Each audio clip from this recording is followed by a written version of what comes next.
What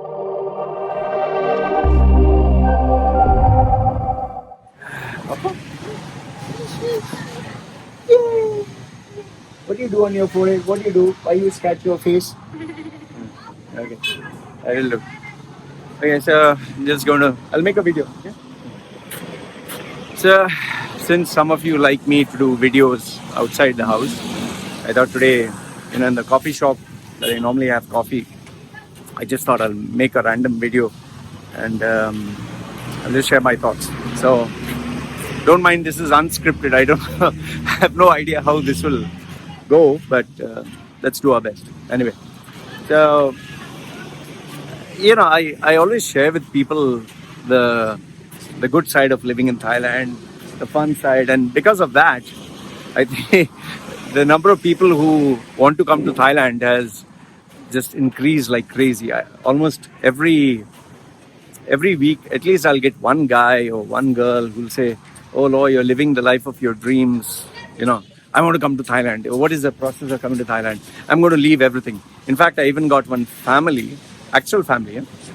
They actually resigned from their job, and they just moved out to Thailand because they thought living the dream, like Loy Machedo, the nature, the greenery, and all that. And I told them, book a session with me. Don't just do it that way. But our Asians, Indian mentality. Oh, why to spend money? Why to pay Loy money? I can get the information from the internet and save money. So they saved money instead of paying me. Went through the internet, got all the information from articles and videos, migrated. In less than 7 months, they realized they made a mistake and they ended up going back. The whole journey, I think they lost something around, 200,000 dirhams plus. And the embarrassment of having to go back to applying for another job, they just ruined their lives, totally ruined their lives. So this video is not about promoting and marketing my service like, oh, you come to me if you want to come to Thailand. No. This video is more about the realities of, or rather the challenges, or you could say even the drawbacks of living in Samui, at least the island where I stay. Okay. So this is not to bash up the country, but to give you a perspective, a reality. So the first things first, obviously, the good thing is you can see this is nature. It's very natural. Looks like paradise. Okay. But what you cannot realize, my baby. Okay. What you cannot realize is what goes behind. So I'll tell you one by one the points. The first thing is, yes, the weather is nice, and I'm just going, not stating like a climax. Okay, I'm just randomly telling you points. So there'll be some very important points. There'll be some small points. So just don't mind it. It's unscripted. So the first one is you see the weather. You'll be like, wow, what an amazing weather. What a cool weather. So nice, so natural. Well, the weather is not like this every time. When it gets hot, let me tell you, it's so bloody hot. You'd feel as if someone poured acid on your skin. It burns. It literally burns. I don't know.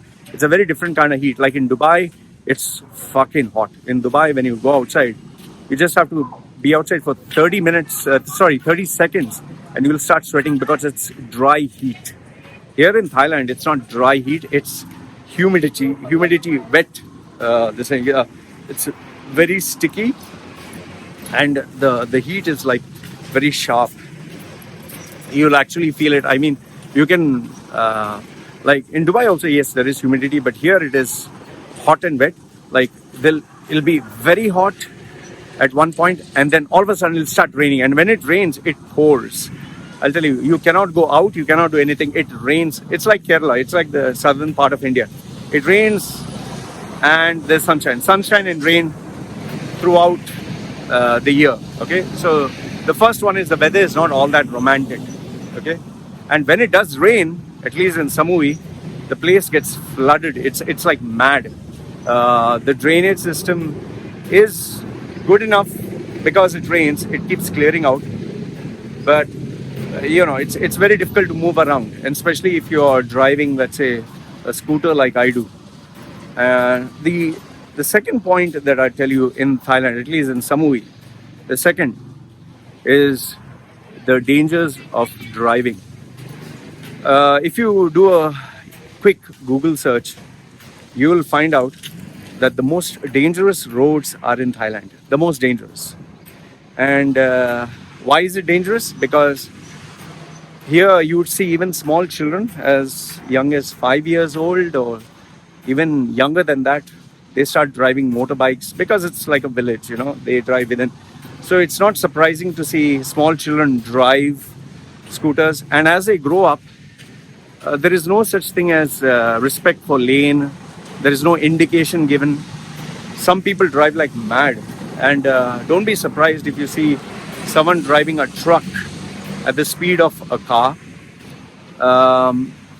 If you have the stomach for it, just Google search on YouTube some of the accidents in Thailand. Just put bad driving or driving dangerous in Thailand. You would see that every accident is like to the point where they die. They just die. And you'd be very surprised to see that people, when they drive recklessly, they drive under the influence of alcohol. And when there is an accident, and if you are bleeding and broken on the road, people will just take a smartphone and film you. They'll not help you because as per the rule, they're not supposed to help you, because if they do help you, then you are held responsible for the person's accident. So I've literally seen with my own eyes accidents where the guy's leg is in two parts. It's like broken, chopped off, like blood is like a big puddle. The guy is suffering and they're just taking a video and showing it. You can see his bone sticking out and it's pretty graphic. Okay, I've even seen accidents in Thailand. It's very normal to have forwards of accidents where their brain is out, their face is smashed, their hand is, they're saying, just yesterday, my neighbor, that lady's husband, he died. He died because the truck smashed into him and his body was in bits and pieces on the road. So driving is the most dangerous thing in the world. Okay. The third drawback here is the medical system. Now, yes, I have highlighted that in Dubai, it's a business, the hospitals. In fact, you'll realize it's everywhere, whether it's India, whether it's Pakistan. You don't know whether the doctor who's operating on your body can be trusted. Here in Thailand, I take my wife, even I go to a hospital in Nathon, which is, I think, roughly 3 kilometers. You have to go through the mountain.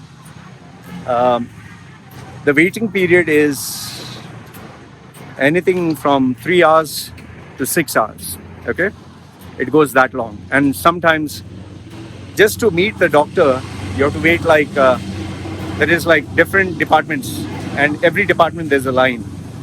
So I end up going to the first department, that is registration, standing in line. The second department is where you submit the papers. Third department is where you check your weight. So it literally ends up taking 3 to 6 hours. That is because I'm going to a hospital that's affordable.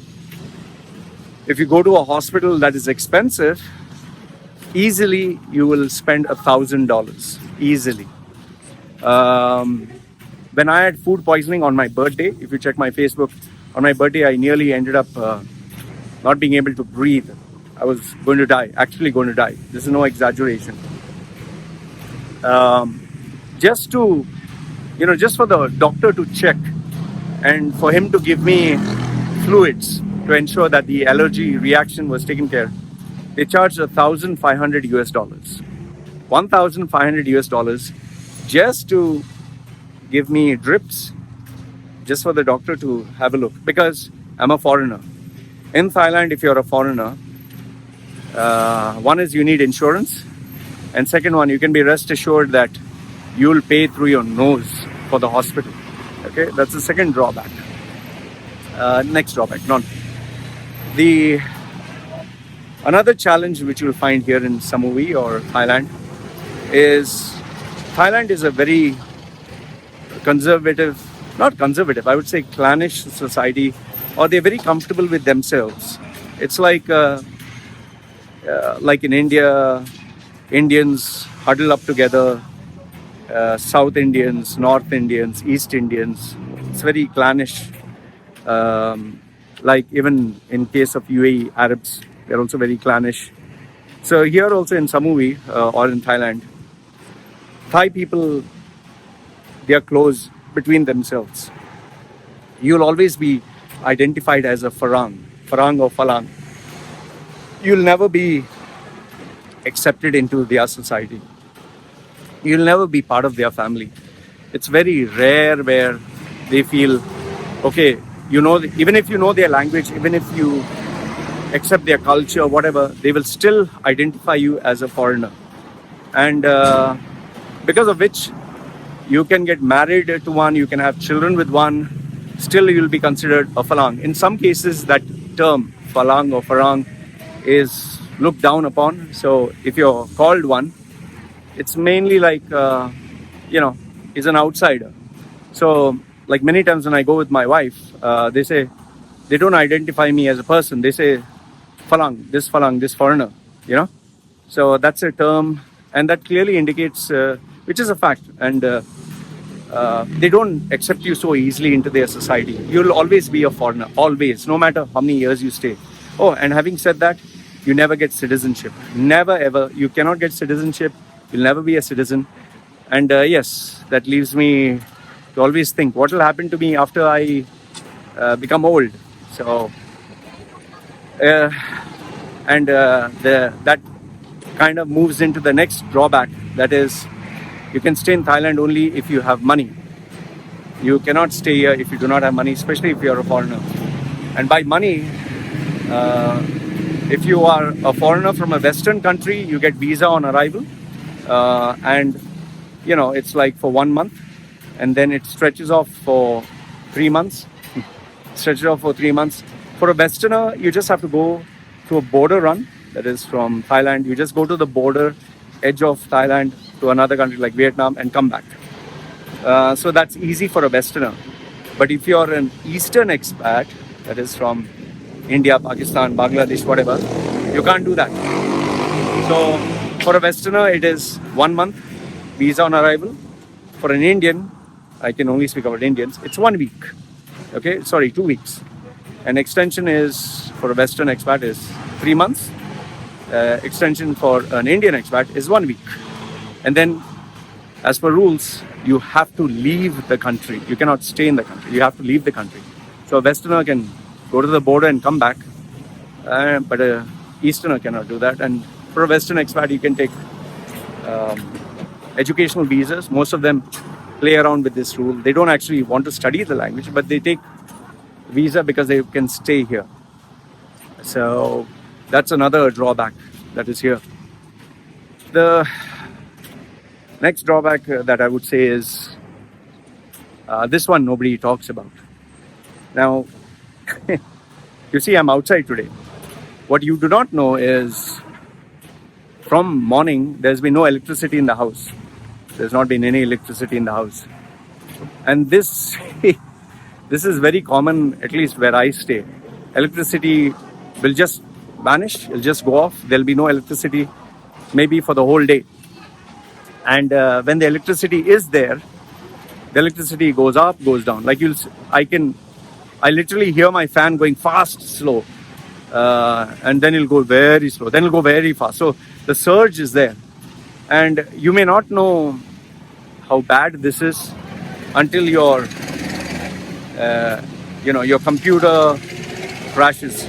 My iMac, which in Dubai for 6 years, 7 years had no issues. Here in Samui, I never knew about the fluctuations of electricity. My iMac got completely destroyed 4 times in 1 year because of the electricity fluctuations. Sometimes it goes really high, sometimes really low, and that cost me quite a big sum of money, which is the next point which I'll come to. So electricity fluctuations are like crazy. Water can just stop and then you don't know what to do. So yeah, so you'll have to leave. The next one that is talking about getting repairs. For me, when my iMac crashes, the repair is as expensive as buying a new iMac. So every time I had my electronic stuff crash, it costs you a massive amount of money to get it repaired. And another problem is, like Dubai is shopping malls. You can get any brand, you can get anything anywhere. Here, for example, I want to buy a Nintendo Switch. I have to buy it from Amazon, and for that I have to pay not only Amazon, I have to pay taxes, I have to pay delivery charges. So basically, it is much more expensive for me to buy iPhone, which would be cheaper in UAE. Like an iPhone, you can just go and buy it from a mall. Here, you have to wait for maybe 3 months, 4 months until it reaches you. And there's only one shopping mall here, Central Festival. And in that shopping mall, you'll not get everything. It's like where in Dubai you can get everything, here you don't get everything. Sometimes it's so hard to buy anything. Like they have limited range of laptops. Do you know, like for example, I want to buy a memory card, 400 GB. It's not available on the island.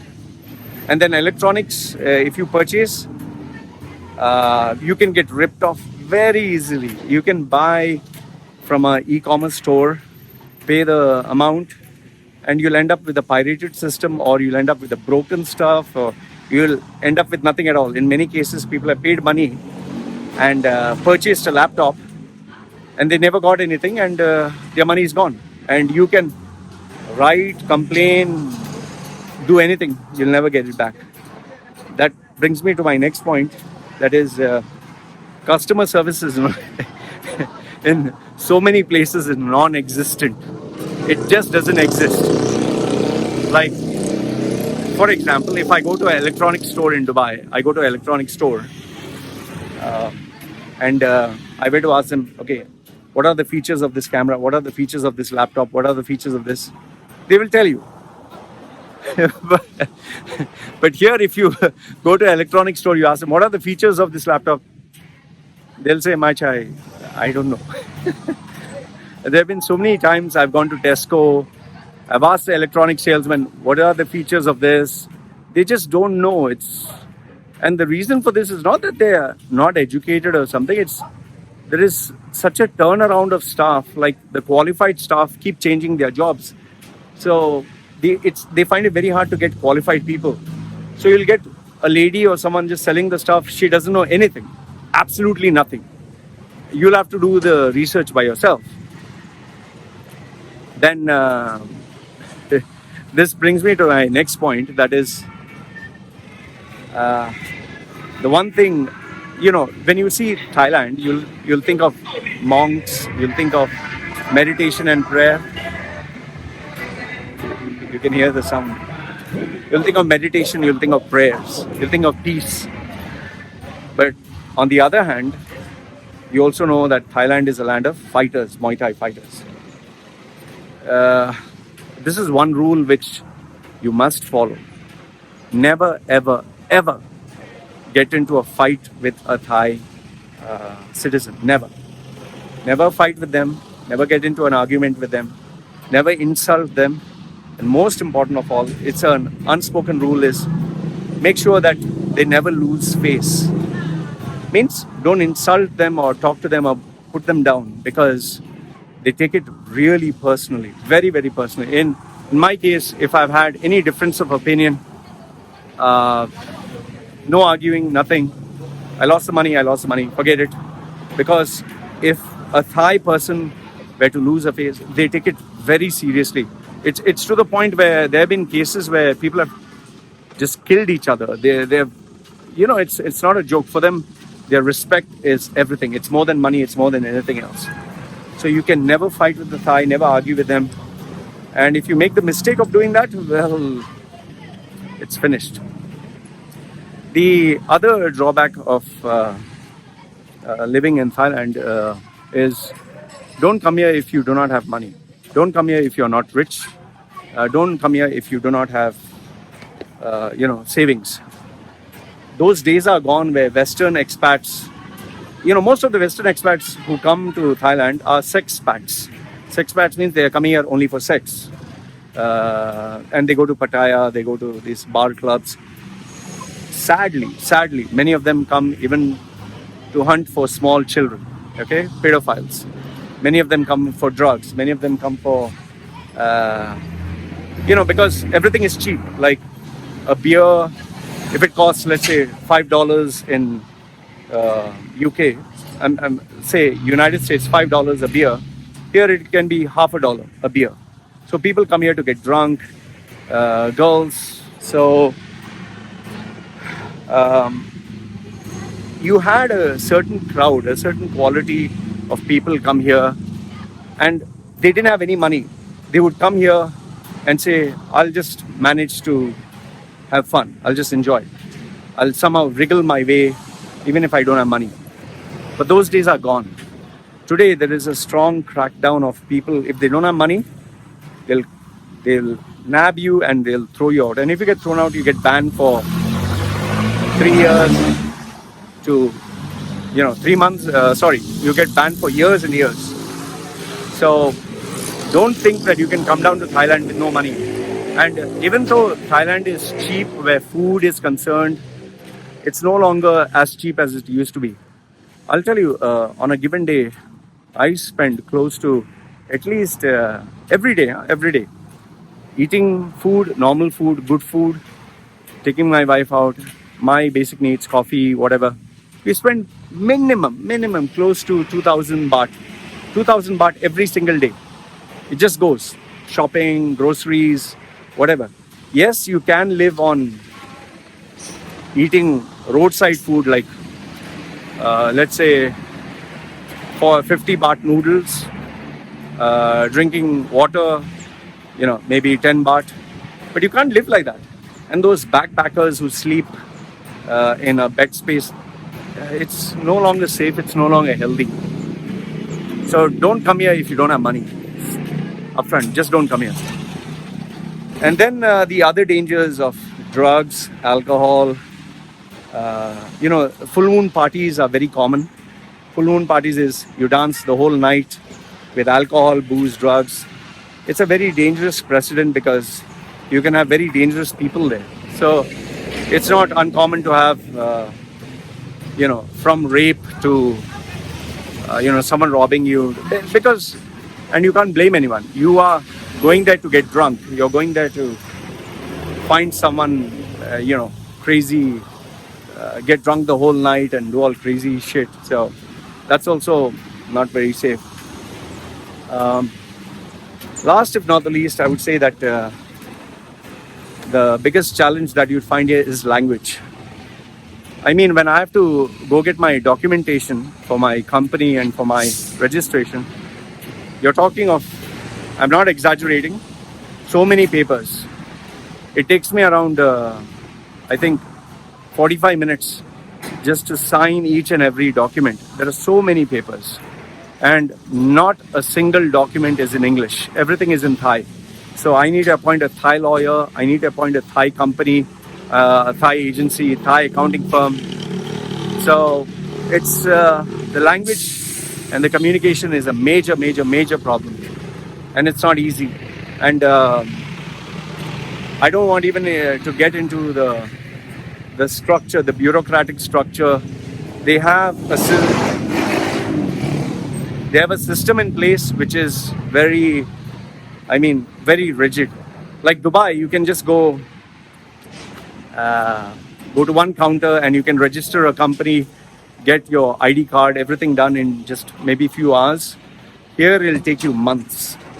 They take your documentation, they will send it to the main headquarters, and there's no central online method of solving this problem. It has to go the normal process, that is, appoint someone, get your papers, appoint a lawyer, get an accounting staff. Every paper has to be signed, and each paper can be 20-30 copies of each paper. So it's not easy. But having said all this, would I recommend anyone to come to Thailand or stay here? See, there is no country in the world that is perfect. There is absolutely no human being, no system, no country. For me, I don't know about anyone else. For me, given my lifestyle that I don't smoke, I don't drink, I don't keep friends, I don't party, for me, Thailand is great. Oh, another thing. Eh, When you come to Thailand, you will not have any friends, relatives, groups, nobody. You'll be alone. Like, personally, for me, I think I'm the only Indian, uh, one of the few. I think there are 4 or 5 Indians on the island of Samui. On this whole island, there's just 2 or 3 Indians. So, uh, it's not for everyone. Thailand is great if you want to come down for a holiday. If you want to spend money, enjoy, it's great. But if you're talking of staying here, the most important thing is money. You need to have plenty of savings. The second thing is you must have a method by which you can earn money every month.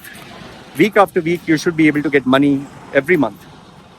The third one is don't think that you're going to start a business. It will not work. Here in Samui, every month, one business shuts down. They'll open a restaurant, they'll open a massage parlor, they'll open a tourism consultation agency, construction company. Whatever business you open here, it will shut down. Because Thailand is like in 12 months, 6 months is normal business. Normal means if you open a restaurant, maybe you'll have 1 person or 2 people or 3 people come the whole day. Okay, just 3 people. Then 3 months is nothing. Nobody will be there. Absolutely nobody.